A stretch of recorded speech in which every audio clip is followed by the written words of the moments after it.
que débat bi warul woon nekk quand même sur cette question de nationalité mais waroon na nekk ailleurs. waaw nee na Aïcha man je vais partir de ce mot regrettable par rapport à ce qui se passe dans ce pays-là. Donc on est en 2024 suñu toogee ba des questions électorales moom moo ñuy tenir en haleine pendant mun naa wax 3 mois 6 mois. Parce que il faut partir depuis la révision exceptionnelle sur les listes électorales. xoolal donc la organiser de manière drastique. li nga xam ne boo amee 18 ans automatiquement da nga war a am sa carte d'identité xam ne yow war ngaa mën a voter loolu rek difficilement lañ koy organiser fii au Sénégal. te man ma yaakaar ne Sénégal c'est une grande nation c'est une très grande démocratie. C'est depuis 1960 c'est pas la première fois que nous organisons des élections mais tey da ngay xool en 2024 fii ñu nekk nii c'est comme si musuñu organiser ay élections. parce que bu ñu waxee ne à 35 jours des élections que mënaguñu xam kan ak kan mooy candidat bi. c'est grave benn candidat taxawul. wax programme am lan la war a fan la war a jëmee Sénégalais y a problème donc su ma ñëwee nag dalaat ci li nga xam ne tey jii moom mooy les réclamations yi am tey jii ñu dugg ci binationalité. je dis aussi sans dugg ci ay considérations de personne. quand même tas Thierno Alassane Sall a cette qualité d'agir parce qu'il est candidat. te wax dëgg yàlla ci sur les pièces à fournir aussi tamit. Pour être conforme avec l'article 4 et 28 de la Constitution quand même on dit que il faut que exclusivité de nationalité sénégalaise bi nga am ko pour que mën a nekk candidat. D'accord war nañ ko mën a poser sur la table mu nekk un débat élargi pour dire que nag le monde évolue on est dans la mondialisation quand même suñuy doom yi ñu ngi ci ba pare di njëriñ réew mi donc ñoom aussi tamit am nañu droit te lu koy yombal mooy tey lu xew mais ñaata binationaux ñoo football ci match tey bi mais kan moo bëgg le Sénégal. D'ailleurs ci benn réponse su Karim sax en tout cas surveiller Tassin il est capable de dire que les Iliman Ndiaye et autres. Moi je pense que vous devez laisser les considérations quand même personnelles. man je pense que quelque part tamit pour que ñun ñëpp tamit ñu nekk à cheval à ce qui se passe sur les lois ñun ay député la ñu ñëw voté woon. ñu ñëw révisé woon code électoral bi quand même. nag bu amee loo xam ne mu ngi ci code électoral bi nag ku am koo xam ne dafa jóg ne nañ ko respecté war nañ ko mën a nangul. waaye nag lii nañ fexe ci droit am la nekk en fait. ci droit am la nekk léegi nag nañ fexe évoluer vers ce qu'on appelle l'inclusion. ban droit la nekk ban droit wax ma tas ci ban droit la nekk. non su jëlee constitution teg ko ci kaw table bi ne lii dañ ko war a respecter il est dans ses droits. mais t'as pas entendu que je te dis que Karim Wade n'a pas demandé à naître d'une maman qui s'appelle Viviane Wade. Oui d'accord mais lui ça n'a rien à voir. docteur mais moom dafa sukkandiku mais moom dafa sukkandiku ci constitution. bu ma laissee terminer un habitué des boo xefee fii mu dem porter plainte à la CAF ni Iliman Ndiaye ak kii c'est des binationaux. je ne cherche pas à défendre Thierno Alassane Sall.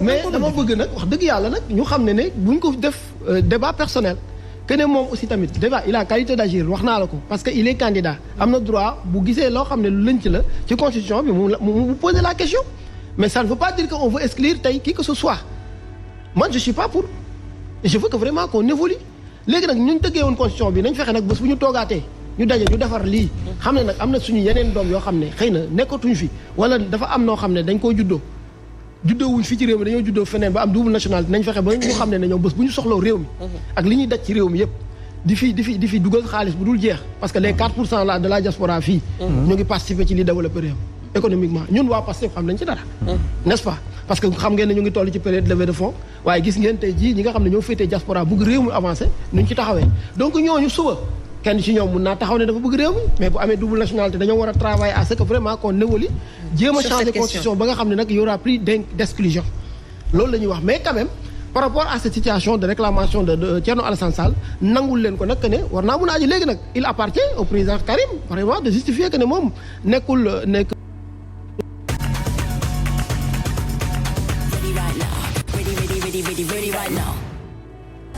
c'est que le débat en question ne devait même pas avoir lieu.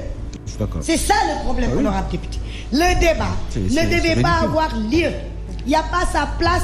Amul fi dara, il n'y a pas péril en demeure. C'est le Sénégalais. Moi, je te dis que c'est ça le problème. On l'a nommé ministère des Mines. On le nomme ministère des Transports. Mais on est fils. Mais personne n'a respecté. En ce moment, où Karim signé tout pour le Sénégal. Où Karim signé pour le Sénégal. Ñun ñëpp en tant que personne bu fi ne mooy constitution bi quand même faudra nag quand même signé pour le Sénégal personne n'avait respecté pour dire pourquoi Karim n'était pas exclusivement sénégalais. C'est pas le fait que Karim soit sénégalais ou pas. C'est que Karim c'est que tas moo amul fitu honorable est incapable. C'est un homme incolore, inodore et tu le sais toi-même. Non, absolument rien. c'est terminé. xamuluma ko dara nag wax dëgg fa yàlla. bàyyi ko mu yeggali tout ce que je peux dire maintenant sur l'équilibre des pouvoirs. nañ ci dem parce que Montesquieu clairement ba muy wax sur l'esprit des lois il a été très clair. xam nga en quelque sorte ñun pour am équilibre qu'est-ce qui se passe il y a une collaboration entre l'exécutif et le législatif. ñun rek ñoo am droit tey jii mettre en place des lois. yow xam nga ko à l'Assemblée nationale qu'est-ce qu'on fait il y a les projets de loi qui nous viennent de l'exécutif mais aussi ñun dañuy def des fois des propositions et ça ne se fait jamais sax d'ailleurs loolu moom fii rek la am Sénégal mais ne député mënul def proposition de loi bañ nangul ko au moins des projets de loi ñu ngi ñëw révision code électoral fu mu ñu fekk mais c'est devant vous lañ doon def exclusion et pourtant vous l'avez voté keroog ba ñuy wax ne fexe ba Ousmane Sonko bañ a bokk fi di delloo Karim Wade pour mu bokk di delloo Khalifa Sall pour mu bokk moom ci boppam dafa voté pour alors qu'il y avait de l'inclusion heureusement que vous avez dit que bi ñuy delloo Karim Wade pour mu bokk. waaw mais lan lañ mën a régler je suis à l'Assemblée. waaw dëgg ma lan lañ mën a régler Abdoulaye Wade. doo ñëw foofu yegg ko foofu mais dama la bëgg a wax pour que nag ñun ñëpp ñu d'accord ne waruñu exclure kenn parce que xam nga tey jii lii nii ñoom dañoo considéré ne bon vraiment exclusion la waaye léegi nag pour ñu delloo ñëpp pourtant y avait dañ doon bëgg a réparer leen injustice daal di créer beneen injustice et quelqu'un bu ko ku nekkoon assemblée nationale tey ji taxaw ne wax nañ loolu ne leen mënu leen di réparer injustice ba pare bëgg a créer beneen injustice. même énergie boobu la ñu war a dépenser pour Diomaye Faye ak docteur parce que Amadou Ba aussi li mu nekk di def c'est la même chose que dañoo nekk ci exclusivité rek nationalité sénégalaise mais je peux aller plus loin parce que am na yeneen yi nga xam ne mu ngi ñëw peut-être moom laay xaar pour que ñu continuer ci débat en tout cas c'est ce que je peux dire par rapport à ce sujet. Très bien. Merci beaucoup. Ndeye Fatou déggoon naa la ci les grandes gueules ngay def développement justement allant dans ce sens sur cette question de nationalité jàpp nga sax dem nga ba ne ñi nga xamante ne ils sont de nationalité exclusivement sénégalaise suñuy xool bu baax en quelque sorte yenn contrat yeeg yooyu ñoom ñoo ko signé donc cette question est stérile ah oui non seulement nee elle est stérile mais bizarrement ci contexte bi nga xam ne dañ ko yëkkati daf ñu fekk ci CAN bu Côte d'Ivoire di organiser Côte d'Ivoire ku ko dégg xam ne am na lu ko tasoon muy ivoirité wàllu double nationalité maanaam mbirum waaso wala xeet Côte d'Ivoire rek da jot na dafa doy comme exemple pour ñun Sénégal ñu def attention ci débat bu ni mel parce que gis nañu ni mu taale woon Côte d'Ivoire xëy na am nañ ñoom pas-pasu relever waat ba doxaat tey ñëwaat bokk ci les géants mais ñun est-ce que pas-pas boobu imaara day taal yàlla bu mu ñu daal parce que yaakaar naa ne Sénégal moom am na lenn lu mu tal lu dul ay crise à l'interne parce que crise à l'interne moo gën a bon moo gën a mën a Ndeye Fatou pour sax bañ la dagg et où ñoo tax Côte d'Ivoire lakk waaw mu ngi noonu et où mooy ivoirité bi rek concept d'ivoirité et c'est le même concept qu'on est en train de développer sénégalité. Ça peut être un précédent dangereux. Un précédent dangereux si on suit l'exemple de la Côte d'Ivoire muy une chose l'autre chose wax nga ko su ñuy wax ci sénégalais exclusivement sénégalais président yi ñu fi amagum yëpp de Léopold Sédar Senghor au président Macky Sall ils sont tous de nationalité exclusivement sénégalaise. Mais maintenant ñun Sénégal tey jii ak jeunesse bi ni ñu jógee tey am benn xadar am benn mer bu ñu def jëmale ko ci Occident précisément ci France lan moo ko indi lépp lu fi baax ñu jël ko cërale France grand chantier France ba tey jii li gën a fort ci réseau téléphonie connexion nga xam ne loolu mooy mbiru àdduna kenn mënul xëy suba ba ngoon te doo connecté wu ki koy gérer France la jógee ngay daw ci autoroute boo xam ne France moo nekk ci bopp bi ak fi nga xam ne mooy cappaandaw gi ak lu jëm ci ndox ñu demoon ba bëgg ci am benn autonomie tey ndox France ñëwaat na ci di yoraat suñu gestion wu ndox loolu buñ ko doon cité duñ ci jógee boo xoolee fii grande surface yi ban moo fi gën a présente France la jógee fu ne bopp koñ bu ne foo dem France a ngi foofu noonu te ñooñu ay sénégalais ñoo leen jox yooyu kii ni opportunité kon parler de double nationalité pour man loolu vraiment c'est un faux débat ñun li ñu soxla Sénégal mooy un patriote koo xam ne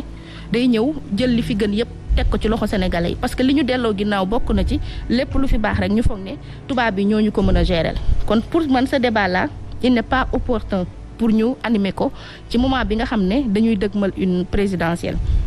te wàllu nationalité exclusivement sénégalaise bi boobu après le code consensuel de 92 lañ ko inclure ci élection présidentielle au Sénégal mais de 1960 à 92 il suffisait juste d'être sénégalais. Maintenant on se fie à la déclaration sur l'honneur. Pourquoi? Les autorités ont été intelligentes parce que nit ki ci déclaration nga mën a sukkandiku gëm ko ci kàddu mais sinon conseil bi képp kuy candidat su bëggee vérifier ndax am na beneen nationalité kon day war àdduna fu ne dina fa dem def fa ay gëstu pour seet candidat yi ñu retenir pour élection présidentielle ndax am nañ fa nationalité. Est-ce qu'on a ces moyens? Pourquoi se fatiguer autant? Ça veut dire que loolu certes am na importance mais dafa accessoire te man pour man waruñu gëmloo sénégalais yi ne il faut être de nationalité exclusivement sénégalaise pour liggéeyal Sénégal. ñu ñëwaat ci beneen contexte muy la CAN xale yii di muyee la maillot di rey seen bopp ci terrain bi ñu ci bëri juddoowuñ Sénégal mais bëgg Sénégal moo tax tey ñu ñëw jël nationalité bi mais aussi sol li nga xam ne mooy suñu maillot boole kook suñu emblème national bii di suñu drapeau di ko défendre devant l'Afrique et devant la face du monde. Donc, je pense que c'est même manquer de respect à ces jeunes qui sont présentement en Côte d'Ivoire que de parler de double nationalité. Parce que nous, c'est un débat qui est de l'indiviser directement au moment où nous avons un enthousiasme de ko ci réew mi. Honorable l'a dit tantôt, sur nos diaspora sénégalaise, bi nga xam ne lim fiy dugal ci koppar ça dépasse 1000 milliards par année.